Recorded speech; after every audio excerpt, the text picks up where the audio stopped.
The battle occurred a long time ago, and there are very, very few remnants that you can see around here of a battle. In fact, if you visit Olustee today, it's a park.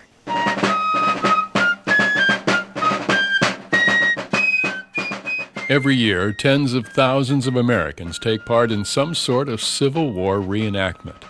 Florida hosts over 30 such events annually, including the Battle of Olustee, which brings together thousands of participants and spectators each February in a piney woods near Lake City.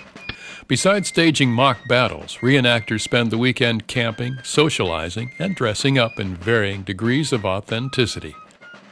Some see reenacting as a way to teach others about the war, or at least certain aspects of it. It was hardcore, and I want people to see what it was really like. I like to teach. And I've definitely been doing my research on it. And this, again, it shows me how they lived, how they fought. Others look for insights into the experiences of their own families. We both have ancestors that fought in the Civil War, and we both have ancestors that fought in the Revolutionary War.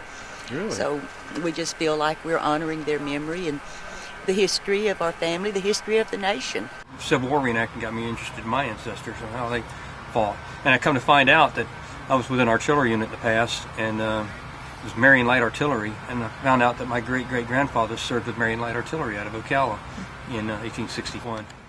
There are two phases to Civil War battles. There's first the actual fighting that occurred in the 1860s, and that's relatively brief. And then there's a second phase of memory in which those battles are commemorated. And that takes a lot longer and is actually still an ongoing process. Most reenactors seem to be looking for a connection with the past.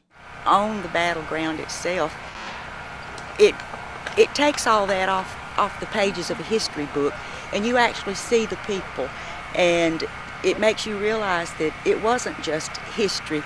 These were people, these were men, women fighting for their beliefs, fighting for their homes.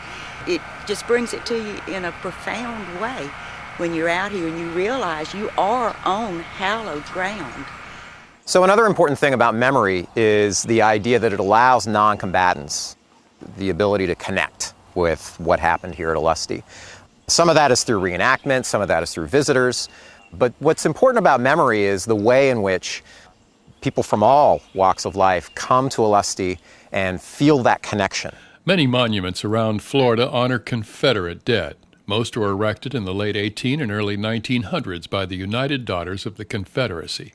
Olustee's Battleground Historic State Park is home to no less than 3 monuments, the first dedicated in 1912 by the UDC. One of the interesting things about the inscriptions on these monuments is that they, again, really reflect the sensibilities of late 19th century and early 20th century white Southerners.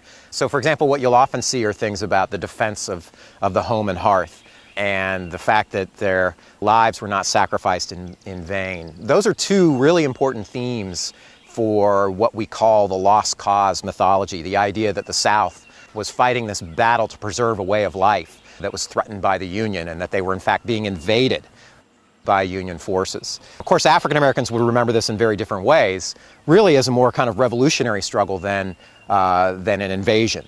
But that's part of the idea of conflicted memory, and that's why historians are so fascinated by the way in which we commemorate things like the Battle of Olustee. The Union sustained nearly 2,000 casualties in the Battle of Olustee, but it wasn't until the 1960s that a monument to Union dead was placed in an adjacent private cemetery. In 2013, the Florida Park System heard a proposal to place a Union monument on the grounds of the Olustee Battlefield State Park. After acrimonious debate, the measure remains in limbo, with bitter feelings on both sides. What makes people so passionate about the American Civil War? Why do they want to commemorate it? And why are they so deeply divided about how to commemorate it? I think that in part it's a genuine passion for history, but it's also because the Civil War allows us to revisit some of these big, enduring questions that are still with us today and still dominate American politics. Questions like, for example, how to deal with race relations. Questions about the appropriate role of the federal government. Questions about whether or not the United States is a collection of semi-independent states or a unified nation. Those are actually some pretty enduring questions that every generation of Americans deals with. And so the Civil War allows us to take one particular historical aspect of those kinds of questions, questions about race, questions about government, questions about national identity. And it allows us to explore them in a way that's very different from the way that we explore them today, but nonetheless they're influenced very much by our political opinions of today. I think we should all remember it just because of the way these men were, the personal relationships they had with each other, and how they fought for each other and against each other, and how significant that was at the time. And we should learn from that, being that we're 150 years out and we still make some of the same mistakes that they did.